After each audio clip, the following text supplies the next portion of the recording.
Boom, boom, boom. Hello, people. Welcome to NEMO'S Chatting Hour. And for the second episode of Out of the Fishbowl. I hope you're doing well. I hope your life is doing well. I hope your family, your friends, your colleagues, everybody you know is doing well. I'm doing quite okay. I'm a little bit tired. It's almost 10 p.m. right now here in Germany. But I think it's the perfect time to just get something warm to drink, invite a little friend and talk about stuff. So today I invited a pretty cool guy, maybe the coolest guy I ever known in my entire life, and his name is Cirrus. Say hello, Cirrus. Hello, everyone. How's it going? Nemo, thank you for having me here a second time. I gather that you have enjoyed the first one, just like I did. I did. I always enjoy being with you, talking about stuff. I think we could talk about like the worst stuff in the world. I would still be happy because I'm talking to you. You are too nice. Like, if this camera would be a bit better, you could actually see me blushing. It's just your webcam is like terrible. Yeah, it is. You should find a way to make it better. Maybe for number 3, I have something figured out. Yeah, maybe we can do a crowdfunding. Buy a webcam for Cirrus. A picture of you like, I'm poor. Okay. Anyway, so if you don't mind, I might introduce this. Yeah, just for a little clarification, I think for the people who are watching not live, we are recording this through my Discord server. And by the way, if you're not part of the Discord server, maybe you should join this beautiful community of us. So there are people listening right now, and they can also ask questions in the chat. So if they have any question or opinion or advice or whatever they think they want to say, we will read them while we'll talk. So yeah, little clarification. And yeah, Cirrus, you can present the concept of the format. Thank you. So the format is quite simple. The idea is a simple one, and it is just talking with a friend, talking with someone who has experienced things that could be a little bit out of the ordinary, a little bit out of the fishbowl, as the name of the channel suggests, and just sharing these experiences with whoever might be interested. I don't know if you like podcast type of stuff. It's something you could listen to in the car, maybe like doing clean the house or something like that. It is nice just sharing like what someone you don't know in a different part of the world has done, and kind of like this crazy adventure that me and Nemo have shared together over the years. And so this is pretty much the format. This is very open. It's not very structured. So feel free again from the chat to interact with questions as was suggested. So everyone brings in something also, not just the two of us. And that being said, not forgetting something. I think you're not. Okay. Let me just check everything is good here. Oh. Is everything good? Yeah, everything seems good. Okay, sorry. There were some glitches on the screen. I was like very scared.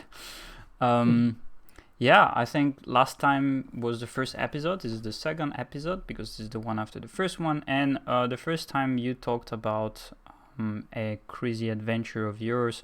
You walked like 100 kilometers with your flip-flops. And it was a pretty cool story. And we thought, oh, maybe you can tell a story once, then I can tell a story, and then we can probably like tell a story of an adventure we lived together at the same time. So maybe that's what we are gonna do for the third episode. But this second episode, I have a little story. It's nothing very, very crazy, but I like to share it with you guys. It's a little experience, and it was still a valuable experience for me in life. Yeah, so I can tell you a little bit what I did. What terrible Set up the stage. What terrible things I did, and And then we can like discuss about the feelings, the experience, what was living that. Yeah, so let me sip a little bit from this very warm drink. Gotta keep hydrated, especially when Yeah, I have summer to is tell a coming. long story. Oh yeah. I'm recharging my saliva's how is it like storage? No, not storage. Saliva's reserve. Whatever. You got it. Your saliva. Okay. Your speaking abilities. Yeah. We're saliva container somehow humans are.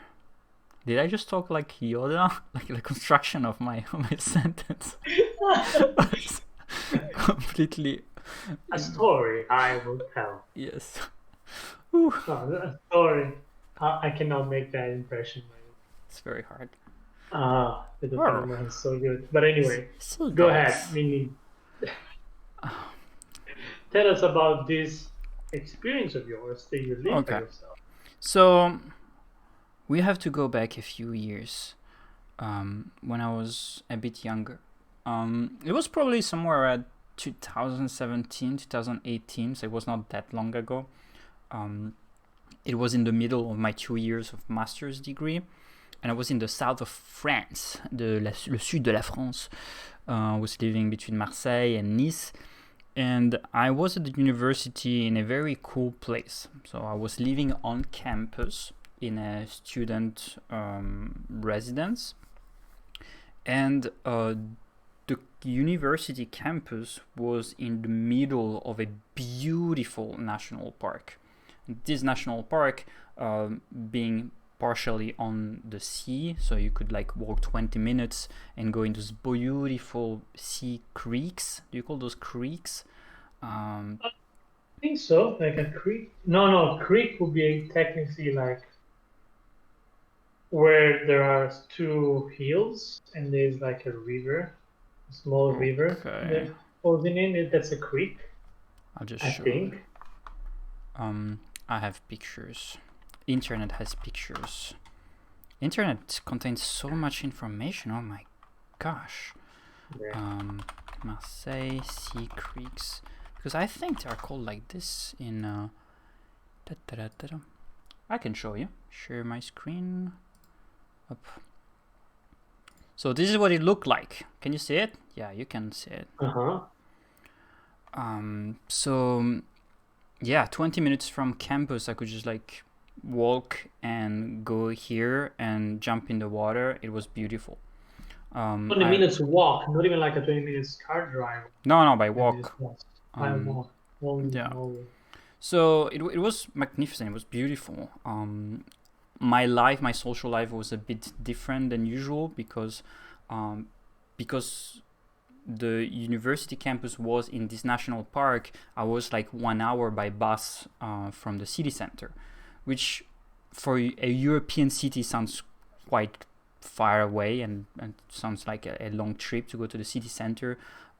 So my nightlife was not particularly city oriented. It was more like, let's go camping or let's go do an snorkeling at night or something like that, which was beautiful. But it's also true that I kind of missed the city nightlife because it was complicated for me to go back at my place after an evening or a night in the city center. So it was beautiful. It was a very nice experience to live there. I really liked that. And my contract for renting my apartment ended at the end of June or mid-June, something like that. Let's say mid-June. Question. Yeah. You were in between years from like the first to second year of your studies. So it wasn't the end of your studies yet. You would have gone to campus. So in France, you can, I don't know in other countries if you can do that, but you can do 1 year of master degree somewhere, and then you can switch to another place to do your second year. So my first year, I was in Marseille. My second year, I was in Nice. And in the middle, I had nowhere to stay. I had to go back to my parents' place, which is in Belgium. and I kind of not wanted to go back because I liked it there and there was still so much to do and I really liked the place. And so I thought, my contract is ending. Maybe instead of taking a flight back to my parents' house straight away, I will just maybe take it in a couple of weeks from now, one week and a half from now.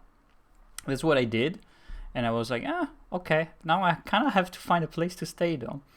So you decided that you were going to stay there 2 weeks even before knowing where? Yeah, like 1 week and a half. And I thought, I still don't know if I'm going to try to find a place or if I will just live as a homeless student on campus. Okay. And I kind of, contemplated the idea that maybe it would be quite an experience of living in this university campus. That's not like the university campus you think about. It's just a few buildings in the middle of the forest, essentially. And that I would just live my life like this for a week and a half. And that's what I ended up doing. So I gave the keys, and at that moment, I was just like with my backpack, a tent, and then I had nothing else. Like, okay, now I gotta explore the campus and find a place to stay. I have a question from the chat. Someone is asking the name of the national park. I'm not sure if it's a very good idea if I'm telling you everything, because I think it was kind of illegal what I did. So never mind. You're gonna edit this. Well, it's before okay. It goes in the YouTube. I don't think anybody is going. I mean, are you guys going to call the police or something for something I did? The person who asked this question won't be a snitch, he says. Okay. They say. It's called. I don't know how to write it. It's called the National Park of the Calanques in Marseille. So I can write it to you here. Marseille Calanques National Park. And boom. Here you have the name. Very, very beautiful place. If you haven't been there, if you end up going in France or in the south of France for some reason, it's beautiful. Like the water really has this color, and it's mind-blowing. It's beautiful. I love it. You should totally go there. That's awesome. It really is amazing. Yup. So yeah, I ended up doing that. Was with my little backpack, and I had to find a place to stay.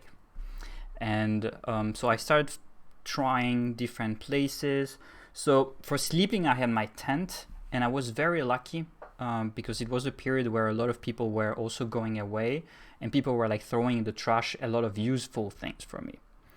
And the most useful thing, food. like food, like food, money. There's still some pizza in here. I can smell it. Like friends, I found like friends in the trash. Oh yeah, come with me. No, it was.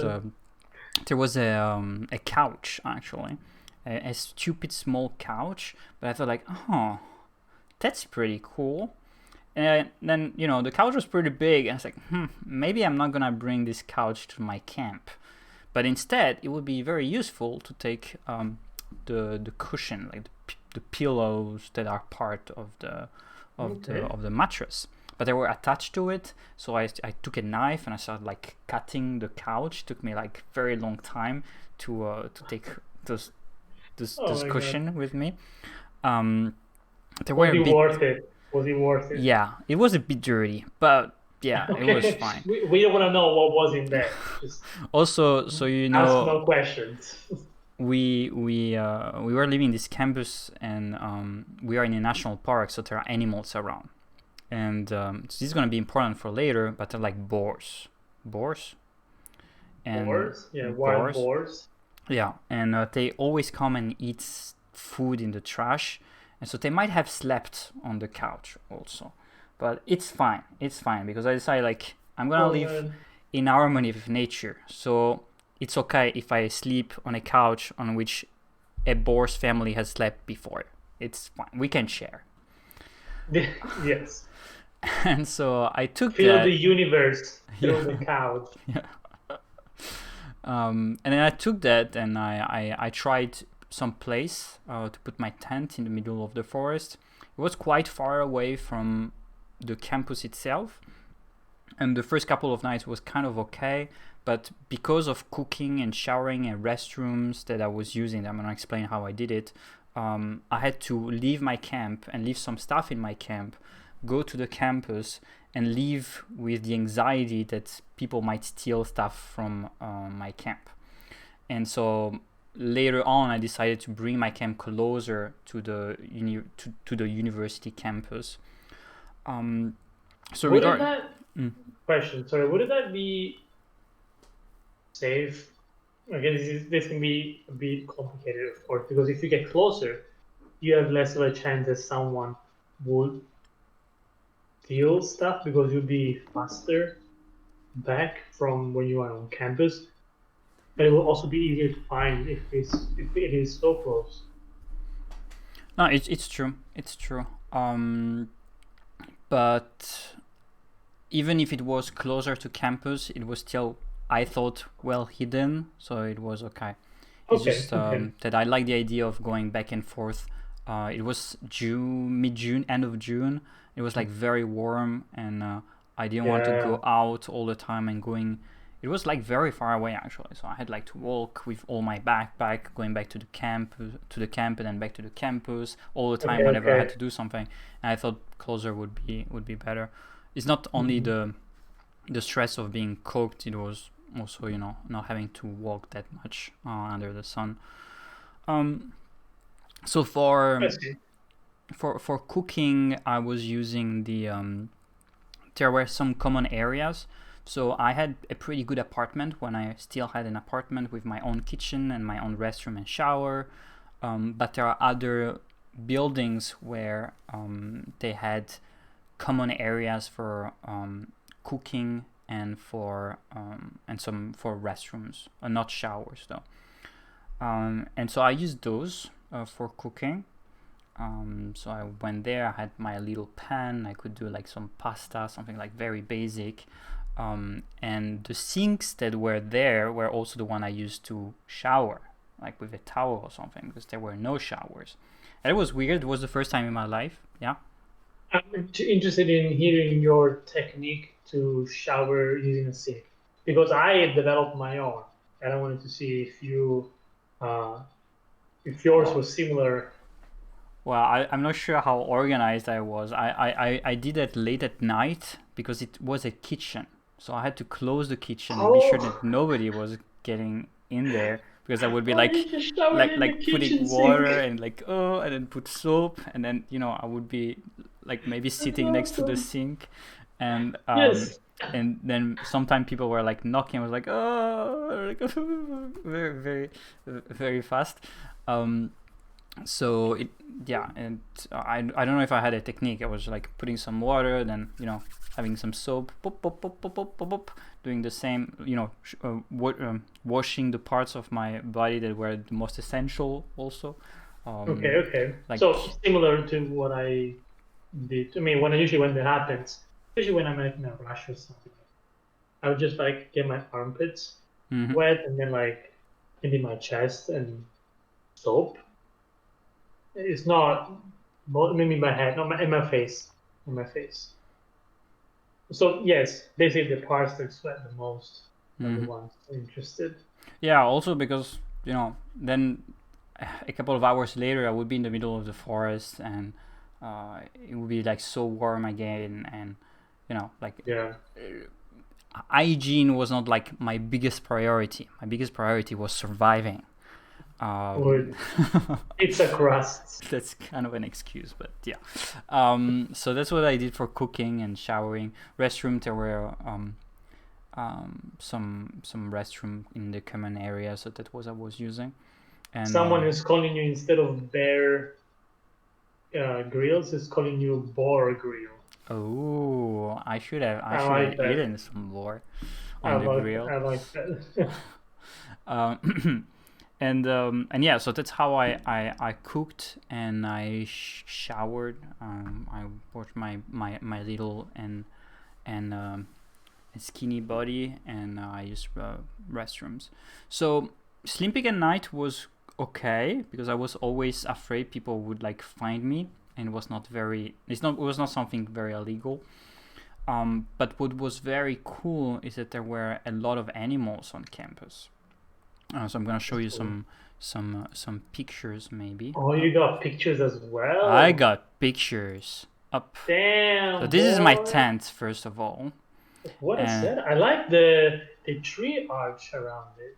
This? Like it seems to fit. Yes, it seems to Yeah. fit very nicely in between these trees. Okay, so I have to explain to you. Well, let me explain the structure of it, and then I explain where it was, because there is another story about it. Okay, wait, maybe the story about it. Let me think. No, I'm gonna tell you this story later. But essentially, here you can see in red, it was the part of the couch that I scavenged, which worked like a mattress. That was pretty good. And I was used to put all my food in a small bag that I would put not in the tent, because I was afraid of animals. And as you can see, it is a very königlich, very royal carpet right in front of my tent. I was about to say, did you invite the queen? I did not. But yeah, so that was my tent, and what you could see at night are animals like foxes, for example. Ooh. Oh my gosh, you got it on camera. This is awesome. Yeah, so many of them. And the thing that was the most scary, where are you? Oh, you're here. Is that there are boars. So one thing is, you're with all your friends, you're going to class, and you see them like eating some trash. They're doing their own thing. It's okay. Another thing is when you're sleeping, you're like this. Ooh, at night, and then she's nothing. She's just a thin layer of tissue of like tent between you and Plastic the wildlife. the two. Yeah, and I was sleeping, and the first night I started hearing like a dinosaur, like Jurassic Park, right next to my face. The only thing that was missing is just like a very well positioned light, so that you would have the silhouette of the boar on the tent. And don't worry, Nemo, if you don't move, I can't see you. Oh, true. That's Everybody totally true. Everybody. But I was there, and I started like hearing something like this, like, and I was like, oh, they're going to kill me. I don't want to die. Why did I do this? I should have found a place to stay. And they were like, and then I started looking, and there were so many of them. And so this is a video, I think. You can see. No, I have to share it with you. So it's a little. No, this is the fox. So this is one of them.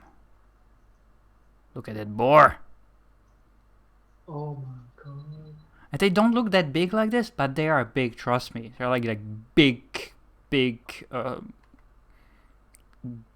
boars. Big animals. Big animals. And the scary part was that at a certain point I started seeing that it was not just adults. Like, look at that here. They're like babies with them. Oh my gosh. That's so scary. Not because babies are necessarily scary, but because the mother can be so protective. Exactly. Look at that. Look at the baby. My God. Oh, look at the baby boar.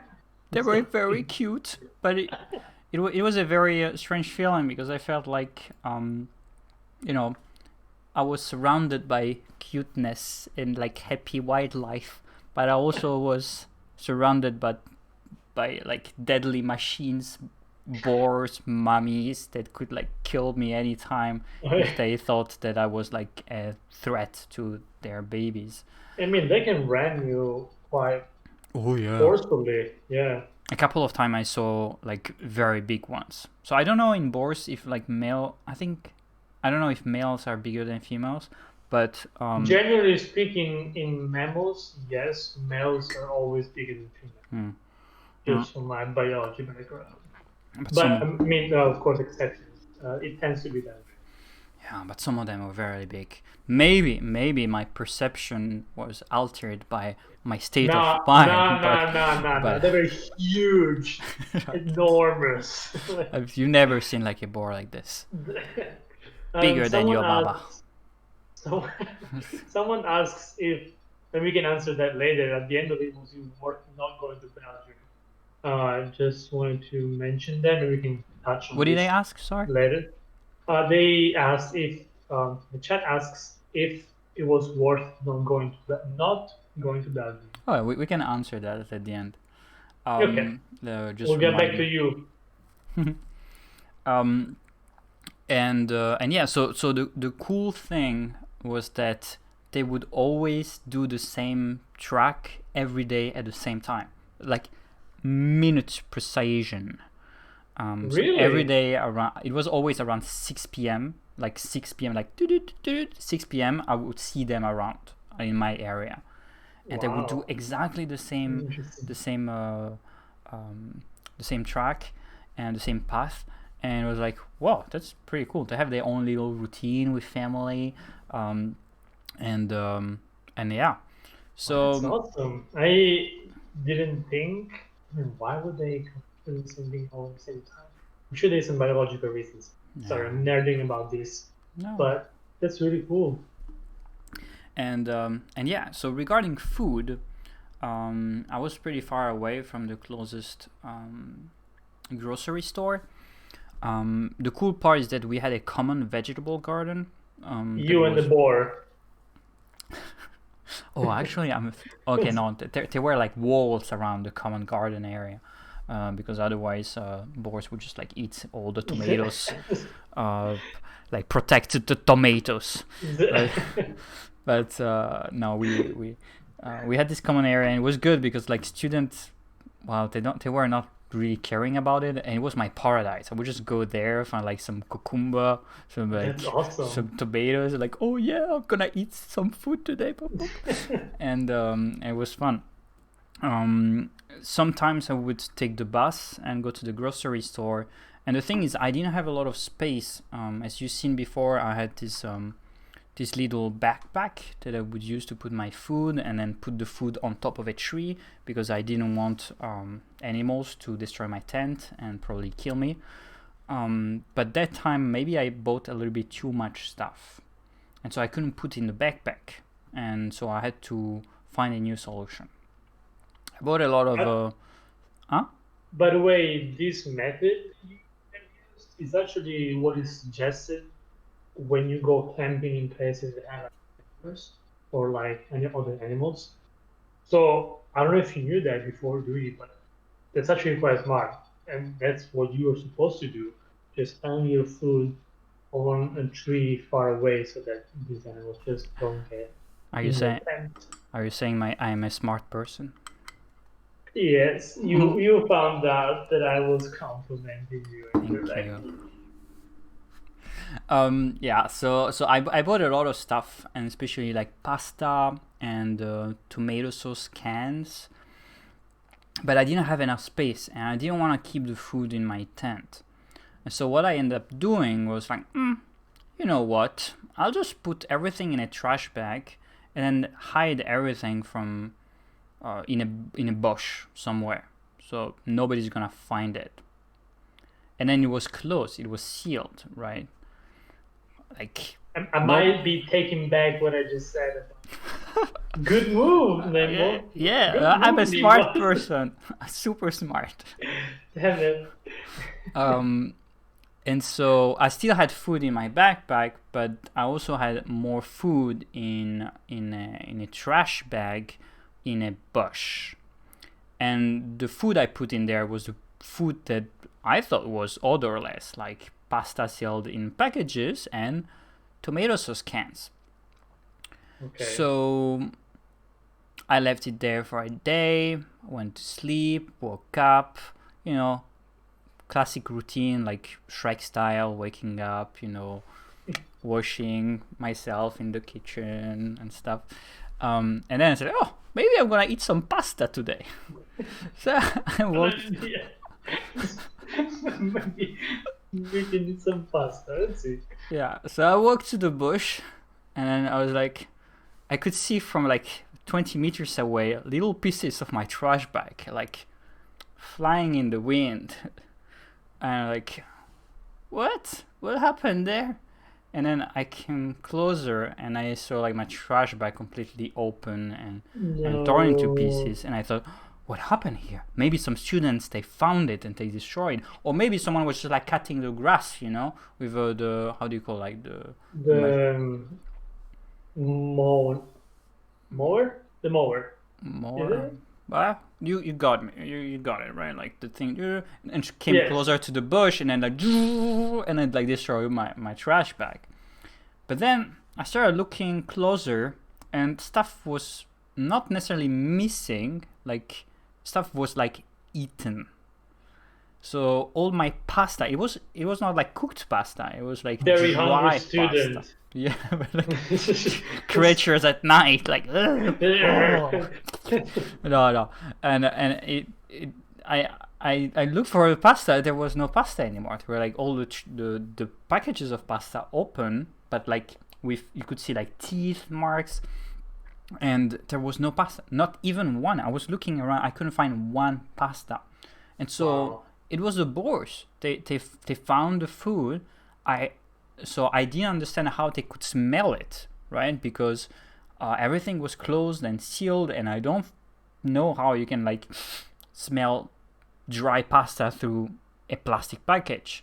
And also all the cans for tomato sauce that had paper around them, the paper was eaten. There was no paper anymore. I didn't know what was in the can anymore.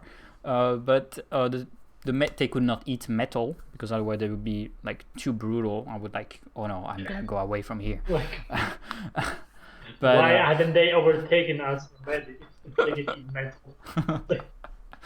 But yeah, and I was like, oh, wait a minute, maybe I was not that smart, because I just realized that I just realized that those guys were mostly finding food in the trash.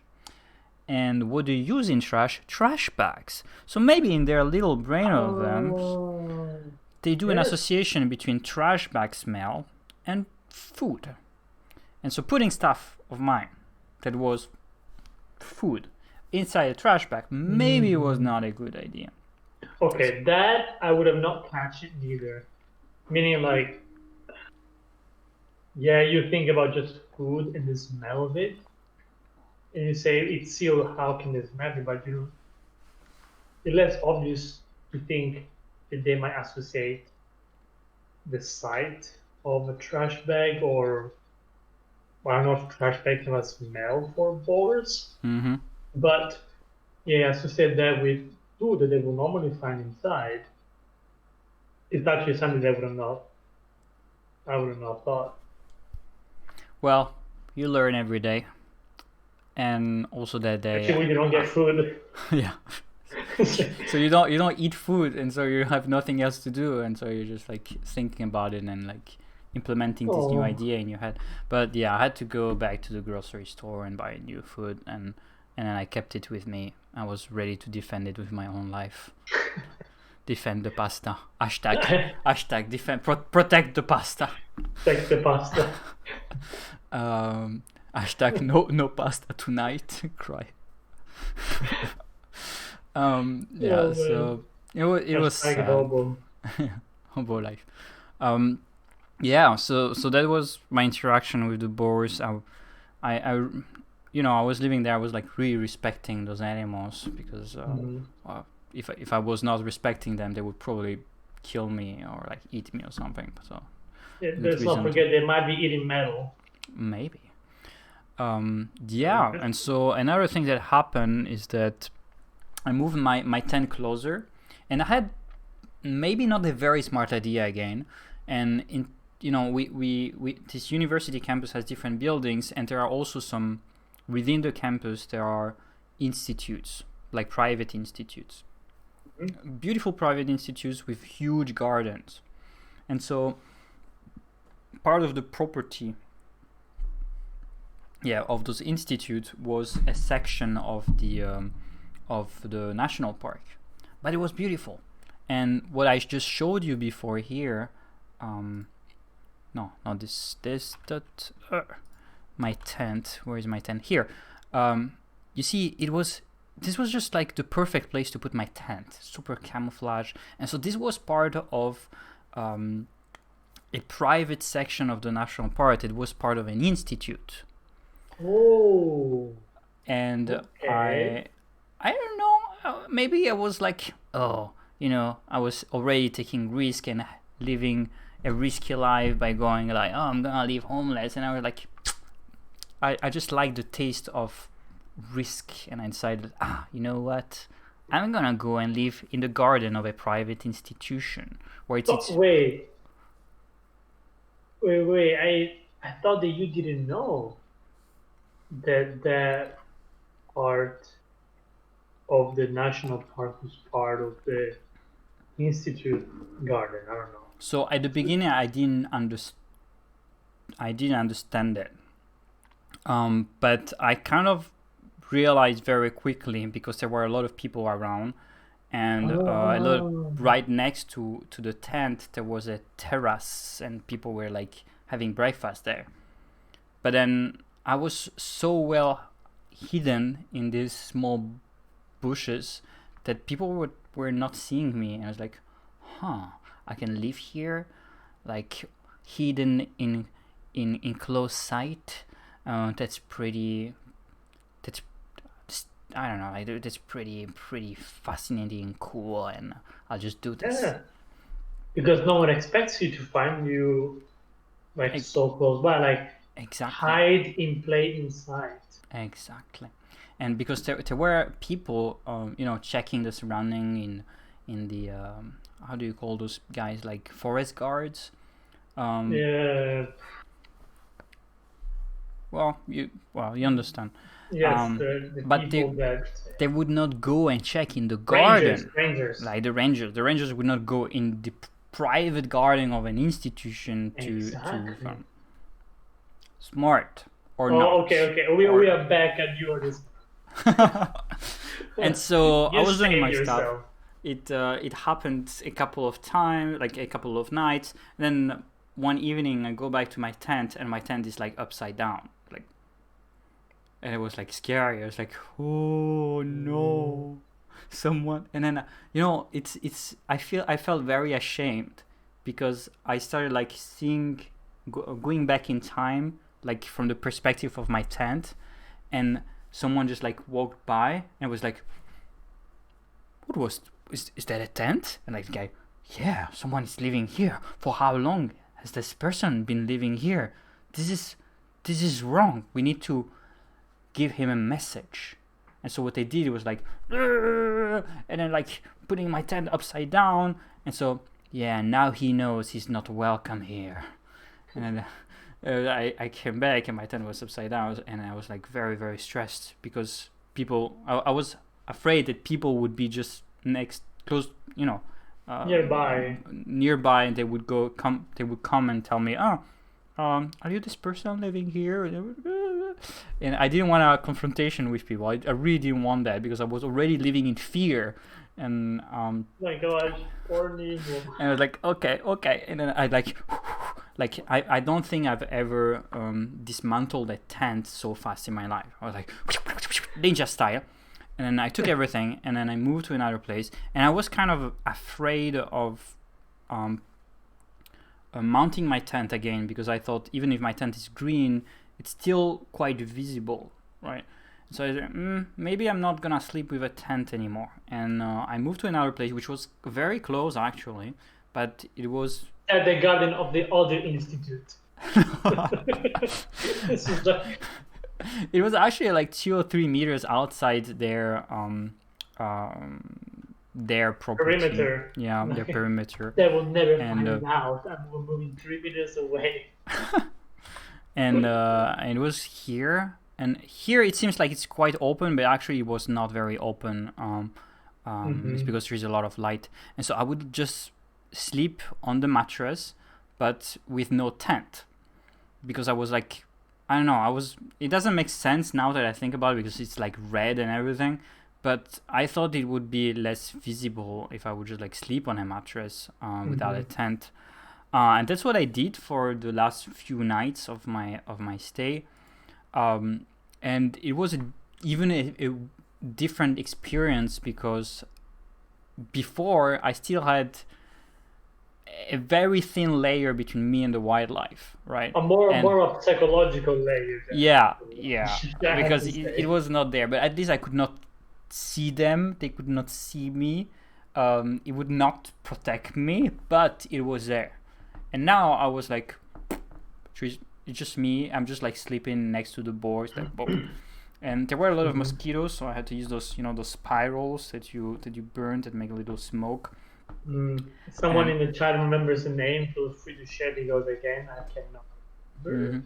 Well, like mosquito spirals, smokers, whatever. Like citronelle? No, they're not citronelle. Also, by the way, citronelle doesn't work like on mosquitoes. This is like man-made. Okay, whatever. Well, someone finds out, share it. And yeah, so I was living there. There were a lot of mosquitoes, but the spirals really helped me. And the cool part of it was that now at night I was like sleeping, and the boars would just come very close to me and start like sniffing my stuff, and I would be like, "Don't move, don't move, like don't sneeze, don't fart, no nothing, don't like a fart equal death." The most deadly fart in the world for you, though. Yeah, death sentence by the Boars. It would be like if James Bond is in a very like secret environment and trying to back up on the guard, and then he farts, and then just like gets killed. My gosh. And boars, they have like a very good sense of smell, so I would have not turned at my advantage. But yeah, and it was, it was the first night. It was like, whew, wow. But then the other nights were like, okay, boars are my friends. Nice. And yeah, and also I could see the stars, and it was a pretty cool experience. And then amazing. Was there a lot of light pollution in the place where you were? No, not at all. Not at all. We're quite far away from the city center, so it was awesome. Good. And yeah, and I was very tanned after a week and a half, like living outside like this. I was quite bored, I have to say. I was bored. There was nothing that much to do. Sometimes I would just like take my computer and go back to the common areas in the student residence to play a Shadow of Mordor. But half the time I was just like sitting in the forest and just contemplating and being bored. Yeah, but feeling the universe again. Yeah, but it was good. I missed that feeling of being alone, because nobody was there anymore. Like there were students, but all my friends were left already. So I was alone, and I had to. It's not like pure survival, but you still have to adapt to the situation and not being found, and protecting your pasta, and it was an interesting experience. There's still some pressure on you. It's not just like staying there and I don't know. Again, being bored. There's still a bit of a pressure. Yes, as you said. Definitely. So to answer the question that you asked me before, definitely. I'm like, this is one of the, not the coolest experience in my life, but it's one of those cool experiences I did. And if I went back to Belgium, I would just have stayed home. So I was clearly a little bit out of my comfort zone, but I like that. I like to adapt to new situations, and it was not the most extreme thing you can do, but it really made me enjoy, being in new and sometimes uncomfortable situations. There is a certain form of pleasure in trying to adapt to new situations like this. And I think the best part was being in close contact with wildlife. I didn't see that many animals, but there were a lot of small animals like squirrels or like birds that usually I would just not care about when I was there and studying in my apartment. But now I was living in their home, and I was sharing it with them, and it was pretty cool. So here's some pasta for me. Here's some pasta for you. I guess we have to share. like friends with boars and squirrels. Which actually this brings up a point a question that I wanted to ask, which was, what made you decide to do it? In the sense, there was a moment when you were contemplating whether to just book a flight from, campus from Marseille to go to Belgium, but then there was like this is how I imagine it, like a little voice in your head that said, no, let's not do it. Let's do something else. And I think the way you answer, at least I gathered, there was the reason why you wanted to do it was to feel this, this edge, this sense of risk, experience, novelty, or something that I don't know, you don't get always the chance to experience. Would you say that is kind of what made you decide to do it? Oh, definitely. I think it was. Well, there were different reasons. The first one is I didn't want to really go back to my parents' house. Second is I wanted to stay there, and third it was this this feeling of, oh, I want to do something cool. I want to like break not my routine, but do something that I would not have thought instinctively to do. And I think breaking this mental routine of, oh, okay, I'm done, I'm gonna move to another place, take a flight and go back to this easy solution that is the first solution you think about. But there are many others, and sometimes they're not necessarily more comfortable or more easy or less challenging. There are experiences, and sometimes you have to seek them, to find them. And this was one of those cases. And I definitely breaking my routine, breaking like a normal and instinctive way of seeing or doing things was a starting point to start doing stuff like that. I see. Cool, really cool. Yeah, and it's it's good. It feels good, and you feel alive. You are like stimulated by so many different things that, well, you just don't feel in your normal life, because those are not things I was expecting. It just like happened. I was like, oh, maybe I'll just do this. And those are all things I've never lived in my life. I've never been living alone for 1 week and a half next to boars that eat my pasta. And to me, it is being in this situation where I feel like constantly stimulated by new things is a very precious experience, and I really cherish that. And that's why I like to do those things, and I hope I will. I think I did quite a few of those experiences like this, and I hope we will be able to tell as many as we can, and I hope I will continue making as many as I can also. I get it. I think we still have a good chance to keep having this experience. Even though we're still young, we're still have some sort of like independent, in the sense that we can decide more on spot to make these trips. And I'm sure, like, for us, you are as a type of person that I know you are. I'm sure these things will keep happening. Again, I'm gonna referring more to the chat.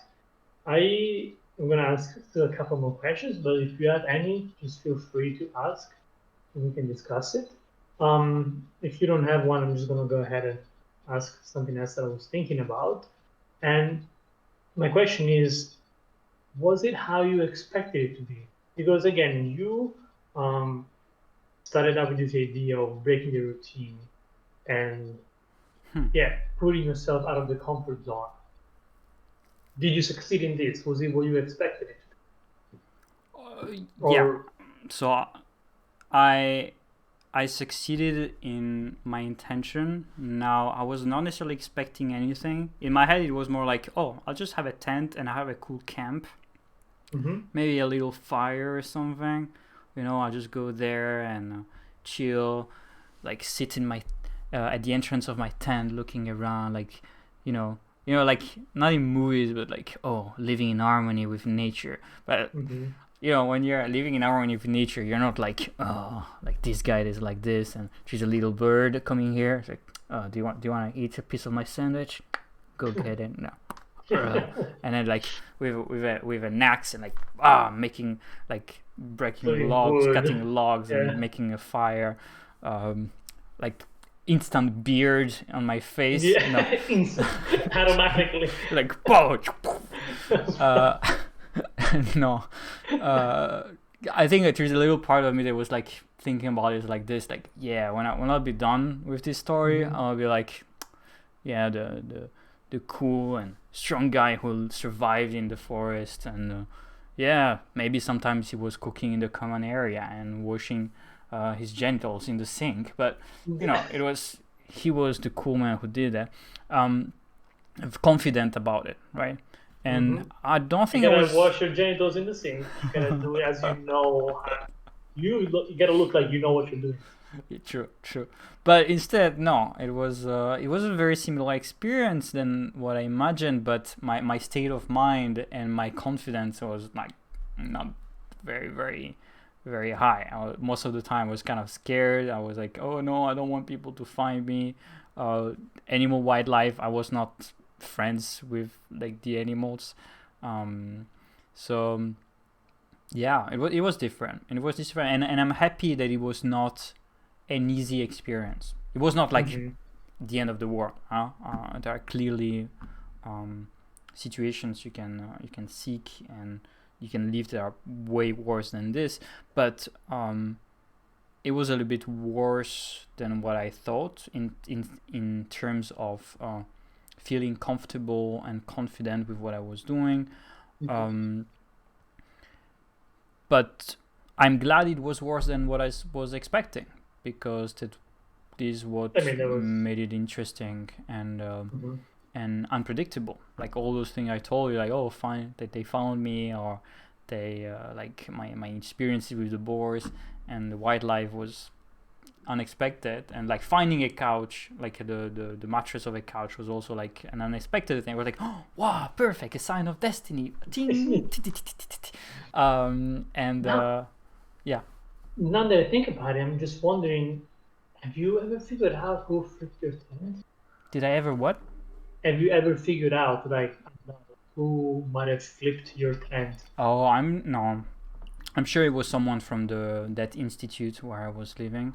Okay. Or someone was just like walking by and saw it and then went to tell to concierge of the institute or something like that, and they came and then they saw my stuff, but they didn't. It was still kind of respectful, it was to give a message, but they didn't like destroy it. There was a backpack, the one with the food, that was there and it was untouched. They could have opened trying to find documents or something. And clearly they didn't touch my stuff. They were just like, they just wanted to tell me that they knew. And it wasn't like a sign of there was no sign that a boar actually was trying. No, it was humans doing that. Any questions from the chat? Not yet. But I still have one more question. Yeah? Okay. And this is the kind of the last question I have. Others want to go ahead and fill up the question of curiosities, go and ask. But what I want to ask is, if you will go back to, like, is there something that you will change about this experience, about how you approached it even? Is there something you would like to change? Even your setup, with a different tent or without a tent at all? Um, yeah. So, it's a complicated question. I think the biggest part that was a bit annoying is that I had a backpack with a lot of things that were not useful for camping. It was my Mm. stuff that I had to keep from for I Well, was because you're living moving there. out. It was Yeah, like yeah, my yeah. luggage. I was moving out, and so I think the big part of my stuff was I gave it to someone.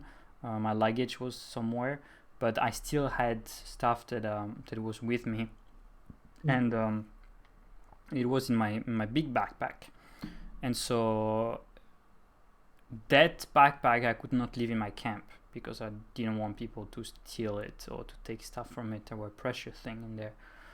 So all the time that I had to move, I had to take like this big backpack and go back to the campus or go into the cooking area and all of that. And it was kind of a pain to have something so heavy that was not useful because I could have I had see. more useful stuff in there. Mm-hmm. So this is one.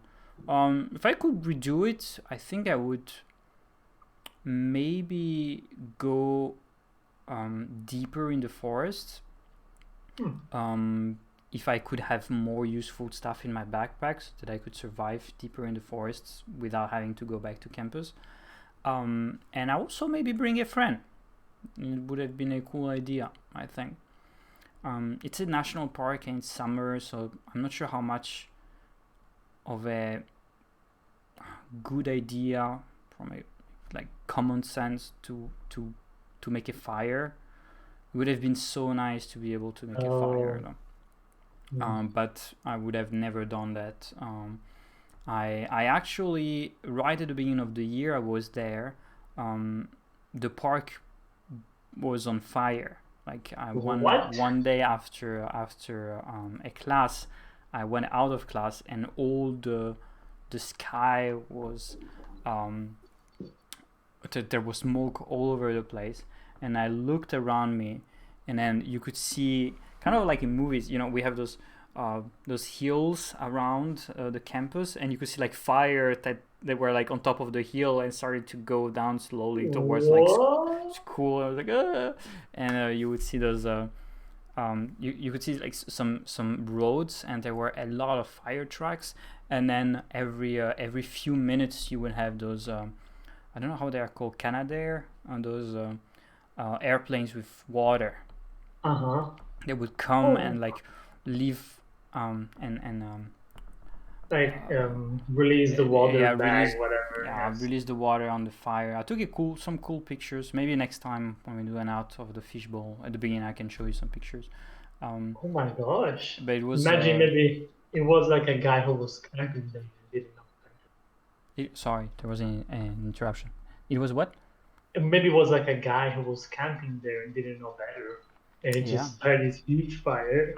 Oh, maybe to protect the pasta from the boars. oh, yeah, I mean, that is a reasonable explanation. Yeah, I think everything has a a meaning in a sense. But yeah, it was kind of scary actually because I was living on campus and like there was fire all around campus and I was like, so it was Yeah, not I a can. good idea to make a fire.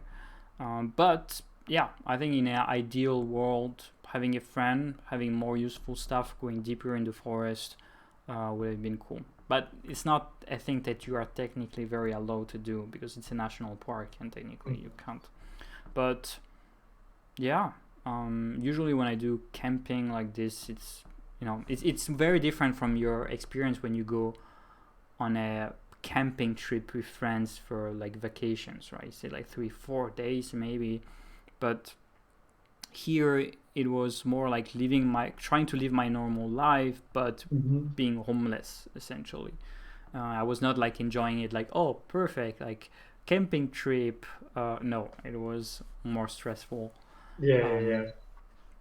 but it was a nice experience. I'm happy I lived it, and I think I would do it again. I would like to try it maybe, and make me think that I had a lot of amenities and commodities in that situation, and I could live and sleep outside. I think I would be interested to do this kind of experience, but in a city center, like living outside and in the city, and trying to understand the routine of real homeless people. Like, what does it feel to not have a home, and finding your way to get trying to find some food, and and finding way of like, how do you wash yourself. So those are little questions that we kind of had also at a certain point when we're doing our road trips. We'll tell that in more in details in another episode. But yeah, when you're living in an apartment where you have all those, you have water, you can take a shower, and everything is just everything is just there. You don't overthink it. You don't think about it. Just have it. And because it was my choice to go 1 week without a home, but there are people that don't have a choice, and when they don't have a choice and they don't live on campus like me, where as a young student I could just like go in the and use the common areas, like how do you do when you don't have all those commodities and you're in a city and you have to survive? I think it would be interesting to leave that, maybe document that. It's I'm sure it must be hard. For me, it was hard, and it was summer. But imagine if I had to do something similar in a city center when it's super cold in winter, which is what some homeless people live. Hard. To me, one of the hardest things of trying that in the city compared to just being in the woods, I think definitely do that in the city is better, because yes, you don't have access to all the things you might have naturally access to if you're in the forest, like I don't know, if you're close to a creek or something, there, or I don't know, the fact that just nobody's there, and that, for how scary sometimes it might sound, it is actually, it could also be a big advantage, because again, sometimes although boars can be scary, humans can be scarier. Mm-hmm. And that to me would be the one thing that I'll find to be more hard being in the city. Mm-hmm.